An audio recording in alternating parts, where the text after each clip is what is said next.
Hello ನಮಸ್ಕಾರ. ನಾನು ನಿಮ್ಮ ಸ್ಪರ್ಶಾ ಗೌಡ. ಯಾರೆಲ್ಲ ಇನ್ನು ಕಾಮನಬಿಲ್ಲು ಕಥಾಗುಚ್ಛ ಯೂಟ್ಯೂಬ್ ಚಾನಲ್ಗೆ ಸಬ್ಸ್ಕ್ರೈಬ್ ಆಗಿಲ್ವೋ ಕೂಡಲೇ ಸಬ್ಸ್ಕ್ರೈಬ್ ಆಗಿ. ಕತೆ ಇಷ್ಟ ಆದರೆ ಶೇರ್ ಮಾಡಿ, ಲೈಕ್ ಮಾಡಿ ಹಾಗೂ ಕಮೆಂಟ್ ಮಾಡಿ. ನಾನು ಇವತ್ತು ಹೇಳ್ತಿರೋ ಕತೆ ಒಂಗಿರಣ ಭಾಗ 259. ಇದೊಂದು ಕತೆ ಅನತಿಯ ಮದುವೆಯ ಸಂಭ್ರಮದಿಂದ ಮುಕ್ತಾಯವಾಗಲಿದೆ. ತಯಾರಾಗಿ ಕನ್ನಡಿಯ ಮುಂದೆ ನಿಂತಿದ್ದ ಹೆಂಡತಿಯ ಬಳಿಗೆ ಬಂದವರು ಇಂದಿನಿಂದ ಅವರನ್ನು ಬಳಸುತ್ತಾ, ಸ್ಪಂದನ, ಇವತ್ತು ನಮ್ಮ ಮಗಳ ಮದುವೆಯ ಅಥವಾ ನಮ್ಮಿಬ್ಬರ ಮದುವೆಯ ಎಂದು ನನಗೆ ಅನುಮಾನ ಬರುತ್ತಿದೆ. ನೀನು ನನ್ನ ಅನುಮಾನವನ್ನು ಬಗೆಹರಿಸು ಎಂದರು. ಅವರ ಮಾತಿಗೆ ನಾಚಿ ನೀರಾದವರು ಧ್ವನಿಯಿಂದ ಸೊರಡವೇ ಹೊರಡಲಿಲ್ಲ. ಅಜ್ಜಿಯಾಗಿದ್ದರೂ ಸಹ ಗಂಡನೆಂದರೆ ಎಂದು ಬತ್ತದ ಒಲವು ಅವರಲ್ಲಿ. ಇಬ್ಬರು ಮೊಮ್ಮಕ್ಕಳು ಬಂದಿದ್ದಾರೆ. ಈಗಲೂ ಮದುವೆಯಾಗುವ ಆಸೆಯೇ ನಿಮಗೆ ಎಂದು ಅತಿ ನಾಚಿಕೆಯಿಂದ ತಲೆ ತಗ್ಗಿಸಿ ಹೇಳಿದರು. ನಿನ್ನ ಜೊತೆ ಇದ್ದರೆ ಎಷ್ಟು ಸಲ ಮದುವೆಯಾಗುವುದಕ್ಕೂ ನಾನು ರೆಡಿ ಎಂದು ಹೆಂಡತಿಯನ್ನು ಛೇಡಿಸಿದರು.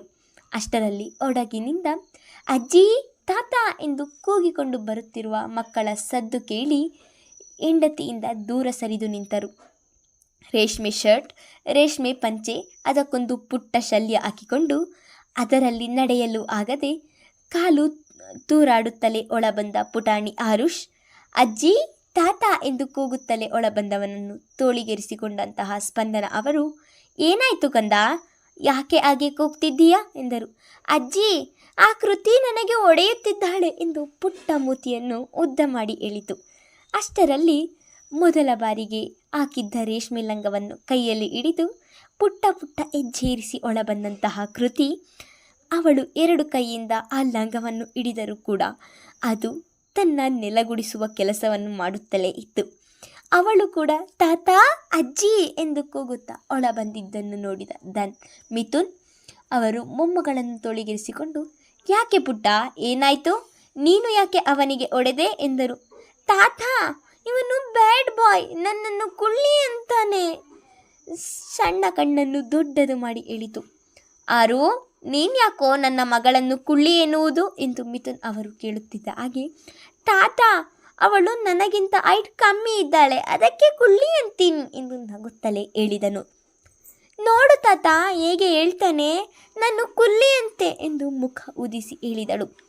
ಎರಡು ಮಕ್ಕಳ ಮಾತು ಕೇಳಿ ಇಬ್ಬರಿಗೂ ನಗು ಬಂದಿತು. ನೋಡು ಸ್ಪಂದನ, ಇವರಿಬ್ಬರಿಗೂ ಮುಂದೆ ಮದುವೆ ಮಾಡಬೇಕು ಎಂದು ಎಲ್ಲರೂ ಖುಷಿಯಾಗಿದ್ದಾರೆ. ಆದರೆ ಇವರಿಬ್ಬರು ಈಗಲೇ ಇಷ್ಟು ಜಗಳ ಮಾಡ್ತಾರಲ್ಲ, ಏನು ಮಾಡೋದು ಎಂದು ನಕ್ಕರು. ರೀ, ಮಕ್ಕಳಲ್ವಾ, ಹಾಗೆ ಅವರೇ ದೊಡ್ಡವರಾಗುತ್ತಾ ಸರಿ ಹೋಗ್ತಾರೆ. ಮುಹೂರ್ತಕ್ಕೆ ಟೈಮ್ ಆಗುತ್ತೆ, ಬನ್ನಿ, ನಾನು ಇನ್ನೂ ನನ್ನ ಮಗಳು ರೆಡಿಯಾಗಿದ್ದಾಳಾ ಎಂದು ನೋಡಬೇಕು ಎಂದುಕೊಂಡು ಮೊಮ್ಮಗನನ್ನು ಆಚೆಗೆ ಕರೆದುಕೊಂಡು ಹೋದರು. ಇಂದು ಅನತಿಯ ಅದ್ದೂರಿ ಮದುವೆ ಸಂಭ್ರಮ ಎಲ್ಲರ ಮನದಲ್ಲೂ ಮನೆ ಮಾಡಿತು. ಒಂದು ದೊಡ್ಡ ಕಲ್ಯಾಣ ಮಂಟಪದಲ್ಲಿ ಮದುವೆಯನ್ನು ಏರ್ಪಡಿಸಿದ್ದರು. ಎಲ್ಲರೂ ಅವರಿಗೆಂದೇ ಮೀಸಲಿದ್ದ ಕೋಣೆಗಳಲ್ಲಿ ತಯಾರಾಗುತ್ತಿದ್ದರು. ಶರದಿ ಇನ್ನೂ ತಯಾರಾಗಿರಲಿಲ್ಲ. ಮಗಳನ್ನು ತಯಾರು ಮಾಡಿ ಅವಳು ಆಗಷ್ಟೇ ಸ್ನಾನ ಮುಗಿಸಿ ಬಂದಿದ್ದಳು. ಆಗಷ್ಟೇ ಬಿಸಿ ನೀರಿನಲ್ಲಿ ಮಿಂದು ಬಂದಿದ್ದವಳು ಗಂಧದ ಪುತ್ತಳಿಯಂತೆ ಕಾಣುತ್ತಿದ್ದಳು. ತಯಾರಾಗುತ್ತಿದ್ದವನು ಅವಳ ಮುಂದೆ ನಿಂತು, ನೀನು ಇಷ್ಟು ಚೆಂದವಾಗಿ ಕಾಣುತ್ತಿದ್ದರೆ ಈ ಬಡಪಾಯಿ ಹೃದಯ ಹೇಗೆ ತಡೆದುಕೊಳ್ಳಬೇಕು ಹೇಳು ಎಂದನು. ಚಂದ ಕಾಣುತ್ತಿದ್ದೇನಾ, ಇನ್ನೂ ರೆಡಿಯೇ ಆಗಿಲ್ಲದನು ಎಂದಳು ನಗುತ್ತಾ. ನೀನು ರೆಡಿಯಾಗುವುದೇ ಬೇಡ, ನಿರಾಭರಣ ಸುಂದರಿ ನೀನು ಎನ್ನುತ್ತಿದ್ದ ಹಾಗೆ, ಧನು ಏನಿದು ಎಂದು ನಾಚಿಕೆಯಲ್ಲಿ ಹೇಳುತ್ತಾ ಕನ್ನಡಿಯ ಮುಂದೆ ನಿಂತಳು. ಇರುವುದನ್ನೇ ಹೇಳ್ತಿದ್ದೀನಪ್ಪ, ಪ್ರತಿದಿನ ನನ್ನ ಮಗಳು ಅಪ್ಪ ಆಟ ಆಡಲು ಯಾರೂ ಇಲ್ಲ ಎಂದು ಗೋಳಾಡುತ್ತಿದ್ದಾಳೆ ಗೊತ್ತಾ ಎಂದು ಹೇಳುತ್ತಾ ಅವಳನ್ನು ಹಿಂದಿನಿಂದ ತಬ್ಬಿದನು. ಧನು, ನಿನ್ನ ಮಗಳು ಆಟ ಆಡಲು ಯಾರೂ ಇಲ್ಲ ಎಂದು ಅತ್ತರೆ ನಾನೇನು ಮಾಡಲಿ ಎಂದು ಹೇಳುತ್ತಲೇ ಬಾಚಣಿಗೆಯನ್ನು ಕೈಗೆ ತೆಗೆದುಕೊಂಡಳು. ಅದಕ್ಕೆ ನಾವು ಅವಳಿಗೆ ಆಟವಾಡಲು ತಮ್ಮನನ್ನೋ ತಂಗಿಯನ್ನು ಕೊಟ್ಟರೆ ಅವಳಿಗೂ ಸುಲಭವಾಗುತ್ತೆ ಆಡಲು ಎಂದು ಮುಗುಳು ನಕ್ಕು ಹೇಳಿದವನ ಮಾತು ಕೇಳಿ ಅವನು ಯಾಕೆ ಹಾಗೆ ಹೇಳುತ್ತಿದ್ದಾನೆ ಎಂದು ಈಗ ಅರ್ಥವಾಗಿತ್ತು ಅವಳಿಗೆ. ಧನು, ಬರ್ತಾ ಬರ್ತಾ ನೀನು ಎಂದು ಅಲ್ಲಿಗೆ ಮಾತು ನಿಲ್ಲಿಸಿದಳು. ಬರ್ತಾ ಬರ್ತಾ ಮುಂದೆ ಹೇಳು ಎಂದನು.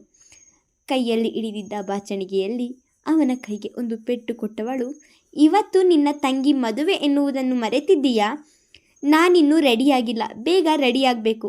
ಇಂಥ ಸಮಯದಲ್ಲಿ ಇದೇನು ನಿನ್ನ ಮಾತು? ಹೋಗು, ಅಲ್ಲಿ ಏನು ಕೆಲಸ ಇದೆ ಎಂದು ನೋಡು ಎಂದು ಗದರಿದಂತೆ ಹೇಳಿದಳು. ನನ್ನ ತಂಗಿ ಮದುವೆ ಎಂದು ನಾನು ಮರೆತಿಲ್ಲ ಮೇಡಮ್, ಎಲ್ಲವೂ ನೆನಪು ಇದೆ. ಈಗಷ್ಟೇ ಅಲ್ಲಿಂದಲೇ ಬಂದೆ. ಮುಹೂರ್ತಕ್ಕೆ ಇನ್ನು ಅರ್ಧ ಗಂಟೆ ಸಮಯ ಇದೆ ಎಂದನು.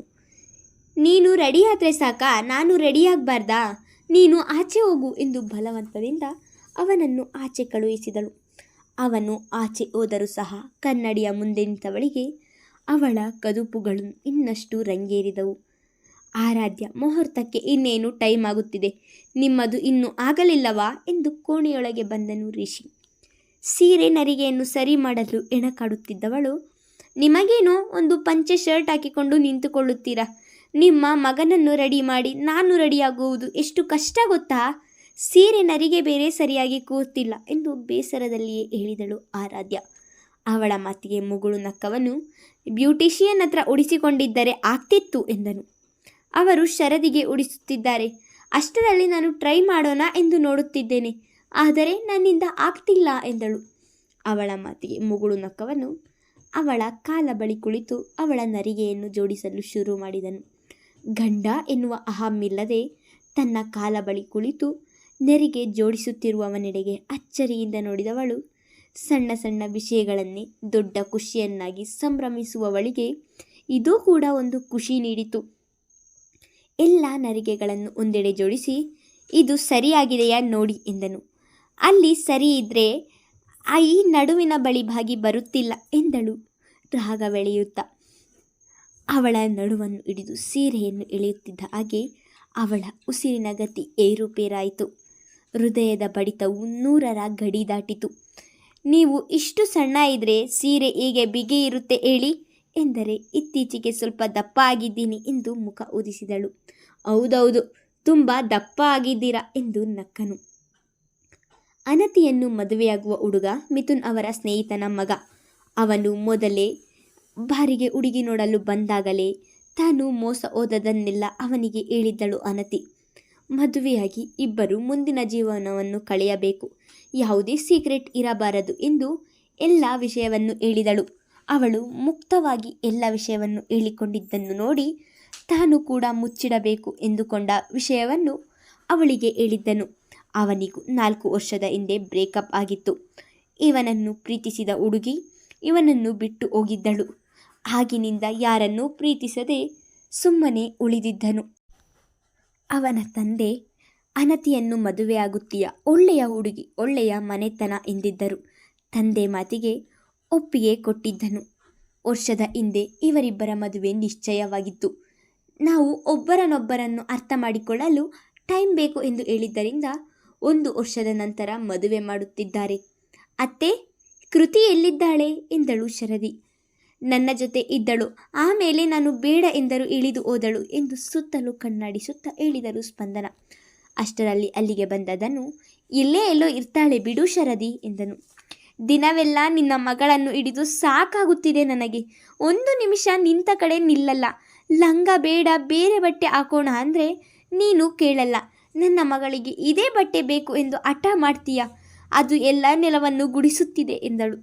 ಅಷ್ಟರಲ್ಲಿ ಆರಾಧ್ಯ, ರಿಷಿ, ವಸುಂಧರ ಎಲ್ಲರೂ ಬಂದಿದ್ದರು. ಶರದಿ, ಅವಳು ಒಬ್ಬಳೇ ಎಲ್ಲೂ ಹೋಗಿಲ್ಲ, ಬರ್ತಾಳೆ ಬಿಡು ಎಂದರು ಸ್ಪಂದನ. ಶರದಿ, ಅಲ್ಲಿ ನೋಡು ಎಂದು ರಿಷಿ ಹೇಳಿದರೆ ಎಲ್ಲರೂ ಆ ಕಡೆ ನೋಡಿದರು.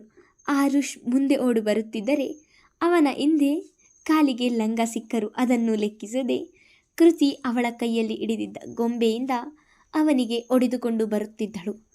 ಅವನಿಗೆ ಹೊಡೆಯುತ್ತಿರುವುದನ್ನು ನೋಡಿದ ಶರದಿ ಮುಂದೆ ಹೋದವಳು ಆರುಷ್ನನ್ನು ತೋಳಿಗೆರೆಸಿಕೊಂಡು, ಏ ಬಜಾರಿ, ಯಾಕೆ ಅವನನ್ನು ಹಾಗೆ ಹೊಡಿತಿದೀಯಾ ಎಂದಳು. ಮತ್ತೆ ಅವನು ನನ್ನನ್ನು ಕುಲ್ಲಿ ಅಂತಾನೆ. ಸ್ವಲ್ಪ ಸಮಯದ ಹಿಂದಷ್ಟೇ ಸ್ಪಂದನ ಅವರಿಗೆ ಇಳಿದ ಉತ್ತರವನ್ನೇ ಹೇಳಿದಳು. ನೀನು ಕುಳ್ಳಿ ಇಲ್ಲದೆ ಇನ್ನೇನು ಮಾರುದ್ದ ಇದ್ದೀಯಾ ಎಂದು ಗದರಿದಳು ಮಗಳಿಗೆ. ಅಲ್ಲಿ ಧನುಷ್ನನ್ನು ನೋಡಿದ್ದೇ ತಡ. ಇಷ್ಟವರವರೆಗೂ ಇಲ್ಲದೆ ಇರುವ ಅಳು ಈಗ ಬಂದಿತ್ತು ಅವಳಿಗೆ. ತನ್ನ ತಂದೆಯ ಬಳಿಗೆ ಹೋಗಿ, ಪಪ್ಪ, ಮಮ್ಮಿ ನನ್ನನ್ನು ಬೈತಾಳೆ ಎಂದು ಅಳುತ್ತಲೇ ಅವನ ಎದುರು ಎತ್ತಿಕೋ ಎಂದು ಕೈ ಚಾಚಿದಳು. ಮುಖ ಊದಿಸಿ ಅಳುತ್ತಿದ್ದ ಮುದ್ದು ಮಗಳನ್ನು ತೋಳಿಗೆ ಇರಿಸಿಕೊಂಡವನು, ಶರದಿ, ನೀನು ಯಾಕೆ ನನ್ನ ಮಗಳಿಗೆ ಬೈಯುವುದು ಎಂದು ಗದರಿದಂತೆ ಹೇಳಿದನು. ಮತ್ತೆ ಚೋಟುದ್ದ ಇದ್ದಾಳೆ, ಇವನಿಗೆ ಒಡೆಯಲು ಬರ್ತಿದ್ದಾಳೆ. ಎಷ್ಟು ಜೋರು ನೋಡಿ ಅವಳು ಎಂದಳು ಶರದಿ. ಎಷ್ಟೇ ಆದರೂ ನನ್ನ ಮಗಳಲ್ವಾ, ಅದಕ್ಕೆ ಜೋರು ಎಂದನು ಧನು. ಅವಳು ನನ್ನ ಸೊಸೆ ಎಂದು ನಕ್ಕನು ರಿಷಿ. ಅಣ್ಣ, ನೀನು ಅವಳನ್ನು ಸೊಸೆ ಮಾಡಿಕೊಂಡರೆ ನಿಮ್ಮೆಲ್ಲರ ಮರ್ಯಾದೆಯನ್ನು ಬೀದಿಯಲ್ಲಿ ಹರಾಜು ಹಾಕ್ತಾಳೆ ಎಂದು ಶರದಿ ಕೂಡ ನಕ್ಕಳು. ನೀನು ಸುಮ್ಮನೆ ಹಾಗೆ ಹೇಳ್ತೀಯ ಶರದಿ, ನನ್ನ ಸೊಸೆ ತುಂಬ ಒಳ್ಳೆಯವಳು, ಹಾಗೆಲ್ಲ ಮಾಡಲ್ಲ ಅಲ್ವಾ ಬಂಗಾರಿ ಎಂದು ಹೇಳುತ್ತಲೇ ತನ್ನ ತೋಳಿಗೆ ಏರಿಸಿಕೊಂಡಳು ಆರಾಧ್ಯ. ಅತ್ತೆ, ನನ್ನ ಕುಲ್ಲಿ ಅಂತಾನೆ ಎಂದು ಮತ್ತೊಮ್ಮೆ ತನ್ನ ಅತ್ತೆಗೆ ವರದಿ ಒಪ್ಪಿಸಿದ್ದಳು. ಮಕ್ಕಳ ಮಾತಿಗೆ ಅಲ್ಲಿದ್ದವರೆಲ್ಲರೂ ನಗಾಡುತ್ತೇಲಿ ಹೋಗಿದ್ದರು. ಎಲ್ಲರೂ ಮಂಟಪದ ಬಳಿ ಹೋಗೋಣ ಬನ್ನಿ, ಅಲ್ಲಿ ಅನತಿ ಒಬ್ಬಳೇ ಇದ್ದಾಳೆ, ಇನ್ನೇನು ಮಾಂಗಲ್ಯ ಧಾರಣೆಯಾಗುತ್ತದೆ ಎಂದು ಮಿಥುನ್ ಅವರು ಎಲ್ಲರನ್ನೂ ಕರೆದುಕೊಂಡು ಹೋಗಿದ್ದರು. ಮಿಥುನ್ ಹಾಗೂ ಸ್ಪಂದನ ಇಬ್ಬರು ಮುಂದೆ ನಿಂತು ಪುರೋಹಿತರು ಹೇಳಿದ ಶಾಸ್ತ್ರಗಳನ್ನು ಮಾಡುತ್ತಿದ್ದರು. ಇಬ್ಬರು ಪ್ರೀತಿಸಿ ಮದುವೆಯಾಗದಿದ್ದರೂ ಒಬ್ಬರನ್ನೊಬ್ಬರು ಅರ್ಥ ಮಾಡಿಕೊಂಡು ಮದುವೆಯಾಗುತ್ತಿದ್ದಾರೆ. ಇಂದು ಅನತಿ ಕೆನೆ ಬಣ್ಣದ ರೇಷ್ಮೆ ಸೀರೆಯಲ್ಲಿ ಬಹಳ ಮುದ್ದಾಗಿ ಕಾಣುತ್ತಿದ್ದಳು. ಮದುಮಗನ ಕಣ್ಣು ಅನತಿಯನ್ನು ಬಿಟ್ಟು ಬೇರೆಲ್ಲಿಯೂ ಹೋಗುತ್ತಲೇ ಇರಲಿಲ್ಲ. ಮೊದಲು ಅವನನ್ನು ಪ್ರೀತಿಸಿ ಬಿಟ್ಟು ಹೋದವಳು ಬೆಳ್ಳಗಿದ್ದರೂ ಸಹ ಅನತಿಯಷ್ಟು ಸುಂದರವಾಗಿರಲಿಲ್ಲ. ಇಂದು ಮದುಮಗಳಾಗಿ ಬಹಳವೇ ಸುಂದರವಾಗಿ ಕಾಣುತ್ತಿದ್ದಳು ಅವಳು. ಶರದಿ ತನ್ನ ಮಗಳನ್ನು ತೋಳಿಗೇರಿಸಿಕೊಂಡು ಅನತಿಯ ಪಕ್ಕ ನಿಂತಿದ್ದರೆ, ಮಮ್ಮಿ, ನಾನು ಅನತಿ ಹತ್ರ ಹೋಗ್ತೀನಿ ಬಿಡು ಎಂದಳು. ಅನತಿಯನ್ನು ಹೆಸರಿಡಿದು ಕರೆಯುತ್ತಿದ್ದಳು. ಅನತಿಗೆ ಇವಳು ಬಾಯಿಯಲ್ಲಿ ಹೆಸರಿಡಿದು ಕರೆಸಿಕೊಳ್ಳಲು ಬಹಳ ಖುಷಿಯಾಗುತ್ತಿತ್ತು. ಎಲ್ಲರೂ ಅತ್ತಿ ಎಂದು ಕರಿ ಎಂದು ಹೇಳಿಕೊಟ್ಟರೂ ಸಹ ಆ ಮಗು ಅನತಿ ಎಂದೇ ಕರೆಯುತ್ತಿತ್ತು. ಅನತಿ ಕೂಡ ಅವಳು ಹಾಗೇ ಕರೆದರೆ ನನಗೆ ಇಷ್ಟ, ಅವಳಿಗೆ ಯಾರು ಏನು ಹೇಳಬೇಡಿ ಎಂದು ಸುಮ್ಮನೆ ಮಾಡುತ್ತಿದ್ದಳು. ಆ ಮಗುವನ್ನು ಅನತಿ ಬಹಳವೇ ಹಚ್ಚಿಕೊಂಡಿದ್ದಳು. ಇನ್ನು ಮುಂದೆ ಮಗುವನ್ನು ಬಿಟ್ಟಿರಬೇಕಲ್ಲ ಎನ್ನುವ ನೋವು ಅವಳನ್ನು ಬಹಳವೇ ಕಾಡುತ್ತಿತ್ತು. ಅನತಿಯ ಬಳಿ ಹೋಗುತ್ತೇನೆ ಎಂದು ಹೇಳುತ್ತಿದ್ದ ಮಗುವಿನ ಮಾತನ್ನು ಕೇಳಿ, ಅತ್ತಿಗೆ, ಕೆಳಗೆ ಬಿಡಿ ಅವಳನ್ನು ಎಂದಳು. ಬೇಡ ಅನತಿ, ನಿನ್ನ ಸೀರೆ ಎಲ್ಲ ಎಳೆಯುತ್ತಾಳೆ ಎಂದು ಶರದಿ ಹೇಳಿದರು. ಇಲ್ಲ ಅತ್ತಿಗೆ, ಏನು ಮಾಡಲ್ಲ ಬಿಡಿ ಎಂದಿದ್ದಳು. ಅವಳು ಕೆಳಗೆ ಇಳಿಸುತ್ತಿದ್ದ ಹಾಗೆ ಅನತಿಯ ಸೆರಗನ್ನು ಎಳೆಯುತ್ತಲೇ ನಿಂತಳು. ಅದನ್ನು ನೋಡಿದ ಶರದಿ ಹಣೆ ಬಡಿದುಕೊಂಡು, ನೋಡಿಲ್ಲಿ, ಬಿಡು ಅಂದೆಯಲ್ಲ, ನಿನ್ನ ಸೆರಗನ್ನು ಎಳೆದು ಸುಕ್ಕು ಮಾಡಿ ಹಾಕ್ತಾಳೆ ಎಂದಳು. ಪರವಾಗಿಲ್ಲ, ಏನಾಗಲ್ಲ ಬಿಡಿ ಅತ್ತಿಗೆ ಎಂದು ಸುಮ್ಮನಾದಳು. ಇತ್ತ ರಿಷಿಯ ತೋಳಿನಲ್ಲಿದ್ದ ಆರುಷ್ ಕೃತಿ ಅನತಿಯ ಸೀರೆ ಹಿಡಿದು ಎಳೆಯುತ್ತಿರುವುದನ್ನು ನೋಡಿ ತನ್ನ ಪಪ್ಪನ ತೋಳಿನಿಂದ ಇಳಿದು ಅವನು ಕೂಡ ಅಲ್ಲಿಗೆ ಬಂದು, ಯಾಕೆ ನನ್ನ ಚಿಕ್ಕಿಯನ್ನು ಮುಟ್ತೀಯ ನೀನು ಎಂದು ಹೇಳುತ್ತಲೇ ಅವಳ ಕೈಯಲ್ಲಿದ್ದ ಸೆರಗನ್ನು ತನ್ನ ಕೈಗೆ ತೆಗೆದುಕೊಂಡಿದ್ದನು. ಅದು ನನ್ನ ಅನತಿ ಬಿಡೋ ಎಂದು ಆರುಷ್ ಕೈಗೆ ಉಗುರಿನಿಂದ ಚಿವುಟಿ ಬಿಡಿಸಿಕೊಂಡಿದ್ದಳು. ಕುಲ್ಲಿ ಬಿಡೆ ಎಂದು ಕೂಗಿದವನು ಅಲ್ಲಿಯೇ ನಿಂತಿದ್ದ ಶರದಿಯ ಸೀರೆ ಹಿಡಿದು ಎಳೆಯುತ್ತಾ, ಅತ್ತೆ ನೋಡಿಲ್ಲಿ ಎಂದು ಅಳುತ್ತಲೇ ರಕ್ತ ಜಿನುಗುತ್ತಿದ್ದ ತನ್ನ ಕೈ ತೋರಿಸಿದನು. ಇಬ್ಬರ ಜಗಳವನ್ನು ನೋಡಿ ಹಣೆ ಬಡಿದುಕೊಂಡವಳು ಅಲ್ಲಿಯೇ ಮಗಳ ಕೈಗೆ ಒಂದು ಪೆಟ್ಟು ಕೊಟ್ಟಳು.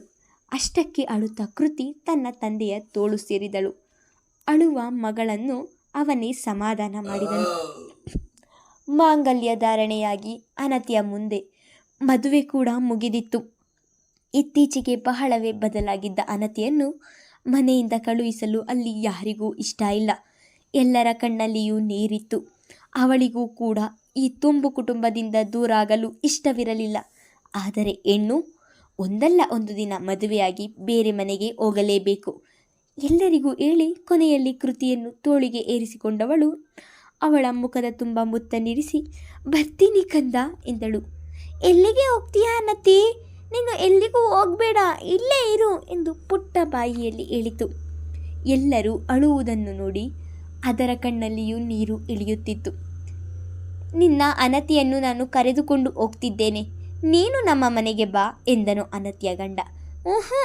ನಾನು ಬರಲ್ಲ, ನೀವೇ ನಮ್ಮ ಮನೆಗೆ ಬನ್ನಿ ಎಂದಿತು. ಆ ಮಗುವಿನ ಮಾತಿಗೆ ಎಲ್ಲರ ತುಟಿ ಅರಳಿತು. ಎಲ್ಲರೂ ದುಃಖದಲ್ಲಿ ಅನತಿಯನ್ನು ಅಲ್ಲಿಂದ ಬೀಳ್ಕೊಟ್ಟಿದ್ದರು. ಈ ಕತೆ ಇಲ್ಲಿಗೆ ಮುಕ್ತಾಯವಾಗಲಿದೆ. ಈ ಸರ್ಪ್ರೈಸ್ ಸಂಚಿಕೆ ಹೇಗಿತ್ತು? ಈ ಸಂಚಿಕೆಯಲ್ಲಿ ಹೊಸದಾಗಿ ಪಾತ್ರ ವಹಿಸಿದ ನಮ್ಮ ಪುಟ್ಟ ಆರುಷ್ ಕೃತಿ ಹೇಗಿದ್ದಾರೆ? ಈ ಕಥೆಯನ್ನು ಆನಂದವಾಗಿ ಮುಕ್ತಾಯ ಮಾಡುತ್ತಿದ್ದೇನೆ. ಧನ್ಯವಾದಗಳು. ಎಲ್ಲರಿಗೂ ನಮಸ್ಕಾರ. ನಿಮ್ಮ ಹೊಂಗಿರಣ ಕತೆ ಇವತ್ತಿಗೆ ಮುಗಿದಿದೆ. ನಿಮ್ಮೆಲ್ಲರಿಗೂ ಇಷ್ಟ ಆಗುವ ಹಾಗೆ ಕತೆಯನ್ನು ಹ್ಯಾಪಿ ಎಂಡಿಂಗ್ ಮಾಡಿದ್ದೇನೆ. ಕತೆಯನ್ನು ಕೇಳಿ ಅಭಿಪ್ರಾಯ ತಿಳಿಸಿದ ಎಲ್ಲರಿಗೂ ತುಂಬು ಹೃದಯದ ಧನ್ಯವಾದಗಳು. ಹಾಗೆ ಕತೆಯಲ್ಲಿ ನಿಮಗೆ ಇಷ್ಟವಾದ ಪಾತ್ರದ ಹೆಸರನ್ನು ಹೇಳಿ. ಅಯ್ಯೋ, ನಾಳೆಯಿಂದ ಹೊಂಗಿರಣ ಕತೆ ಬರುವುದಿಲ್ಲವಲ್ಲ ಎಂದು ಬೇಜಾರು ಮಾಡ್ಕೋಬೇಡಿ ಆಯಿತಾ. ಪ್ರೀತಿಯ ಕೇಳುಗರಿಗಾಗಿ ನಾಳೆಯಿಂದ ಮನದ ನಿನಾದಕ್ಕೆ ಏನೆಂದು ಹೆಸರಿಡಲಿ ಹೊಸ ಕತೆ ನಿಮ್ಮ ಮುಂದೆ ಬರಲಿದೆ. ಇದೊಂದು ಲವ್ ಆ್ಯಂಡ್ ಫ್ಯಾಮಿಲಿ ಸ್ಟೋರಿ. ತನ್ನ ಪ್ರೀತಿಗಾಗಿ ಹೋರಾಡುವ ಮಹಿಮಾಳ ಕತೆ. ಕತೆಯನ್ನು ಕೇಳಿ ತಪ್ಪದೆ ನಿಮ್ಮ ಅಭಿಪ್ರಾಯವನ್ನು ತಿಳಿಸಿ. Once again thank you.